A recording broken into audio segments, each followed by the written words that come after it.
அன்பு தமிழ் நெஞ்சங்களுக்கு நெஞ்சார்ந்த திருக்குறள் வணக்கங்களை இனிதே உரைத்துக் கொள்வது உங்கள் அன்பு தோழன் பா மூவேந்திர பாண்டியன்.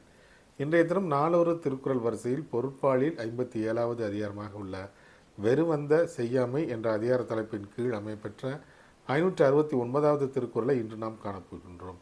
வெறுவந்த செய்யாமை என்பதற்கு அச்சம் தரக்கூடிய செயல்களை செய்யாது இருத்தல் என்ற பொருளில் இந்த அதிகாரத்தின் தலைப்பு அமையப்பெற்றுள்ளது.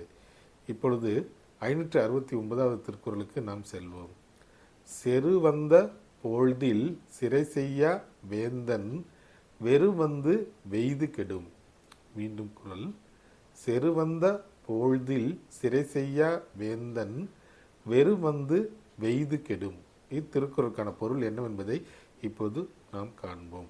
போர் வருவதற்கு முன்பாகவே தகுந்த பாதுகாப்பு ஏற்பாடுகளை செய்யாத அரசன் போர் வந்த பிறகு அஞ்சி நடுங்கி விரைவிலே அழிந்து போவது உறுதி. மீண்டும் பொருள். போர் வருவதற்கு முன்பாகவே தகுந்த பாதுகாப்பு ஏற்பாடுகளை செய்யாத அரசன் போர் வந்த பிறகு அஞ்சி நடுங்கி விரைவிலே அழிந்து போவது உறுதி. வள்ளுவரின் வழியினை பின்பற்றி நாமும் வாழ்வில் வெற்றி காண்போம். வாழ்க தமிழ், வாழ்க உலகத்தார்.